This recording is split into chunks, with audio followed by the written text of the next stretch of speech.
Hello Star Citizen and developers. I would like to assess current manned turret control schemes and effectiveness, as well as go over how other games have succeeded in bringing intuitive control to manned turrets and legitimize the gunner role for player characters. I would like to propose additional control schemes to increase the intuitiveness of controlling a manned turrets as well. So, what is the effective state of manned turrets in Star Citizen? Currently, turrets are terribly ineffective and there's no legitimate reason for players to man them when they instead could fly as escorts and fighters. This should not come as a surprise. A single Super Hornet has more firepower than the combined firepower of the whole dorsal, top side of a Retaliator bomber. That means one person in a fighter more powerful than 3 players in manned turrets.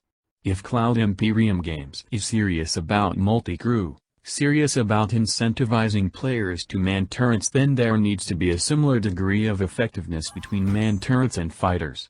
Fighters have a much higher time on target than an individual manned turret. However, a group of operators with different fire arcs can tighten up that disparity. When we look at damage output, there's a massive disparity. There needs to be at minimum dual-size 4 guns on all manned turrets, and if they don't look right, then there needs to be some remodeling to make them look right, but the DPS has to be there to get someone to give up their fighter to man a turret. While I've been talking, we've been observing one of the first-order control modes, specifically joystick control. Joystick control actually feels rather fluid and nice.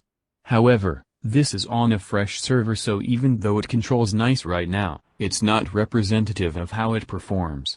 In combat situations there's 4 things working against it. First, the guns being too small. Second, ESP is broken and is in the process of being fixed. Third, frame rates severely degrade when player counts increase and AI pirates are spawned. Lastly, netcode issues are causing desync and warping, making it very difficult to aim. Next up we have the other first-order control scheme for manned turrets, this time using a mouse in a virtual joystick configuration. Unlike when using joystick, the aim reticle movement is rather choppy and the control of the turret is rather lackluster. Virtual joystick has always been kind of wonky, an uncompetitive control mode for most, even in fighters. Like first-order joystick, it too faces the same 4 issues working against it. However, if those issues get resolved, we might have some competitive control modes in competitive manned turrets. So, how do other games handle the control schemes of manned turrets and how do they perform? What you are observing is manned turret control in Battlefield 4 using a zero-order mouse control scheme. This allows for highly accurate aim, no different than aiming in a first-person shooter. This provides a highly accessible, highly intuitive aiming experience that allows for a greater maximization of time on target and exceeds that of first-order control modes. So how effective is the manned turret? It's extremely effective, it's unmerciless. Time on target is short, but time to kill by the turret is also short.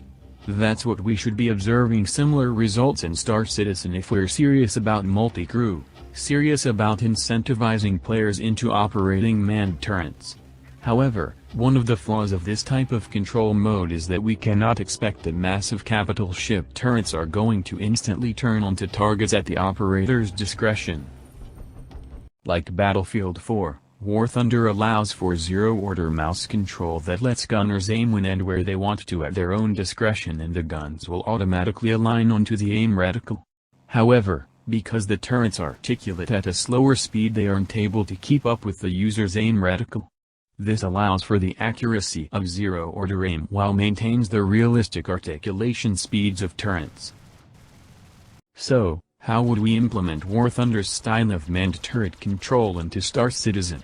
Well, Star Citizen to a large extent already has some of the mechanics in-game.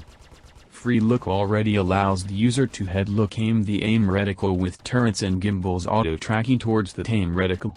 With manned turrets I would give gunners around a 120-degree range relative to the center of the manned turret to head-look aim their aim reticles without any restrictions, and the turret body, the gunner's body and the guns would align with the gunner's head, align onto the aim reticle. Essentially we'd be aiming with our gunner's head and the turret would swivel around our guns along with the rest of our body until we aligned with our aim reticle. Because the turret will be articulating to align on our view constantly, the only time we'd have reduced turn rates is if we were constantly maxing out our 120 degrees of head look. Alternatively, another control scheme that may work is to bring interactive mode gimbal control to manned turrets. To accomplish this, we'd add gimbal mounts to each turret. Interactive mode is a combination of a virtual joystick mouse controlling rotation and on those same axes 0 order aim is added on top.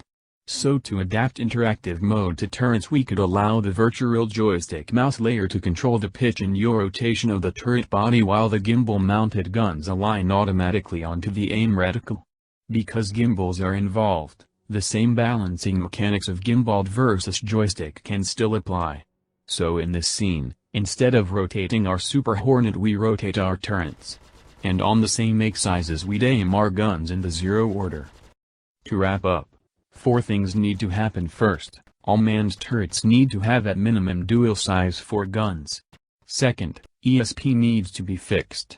Third, the game needs to be optimized to at least allow frame rates over 30 FPS on populated servers. Finally, netcode needs to improve. Now much of what was listed will be fixed in time, but again buff all manned turrets to dual size 4 guns or multi-crew is dead. Also, pilots should not be able to slave control manned turrets. It completely destroys the purpose of having player in a turret.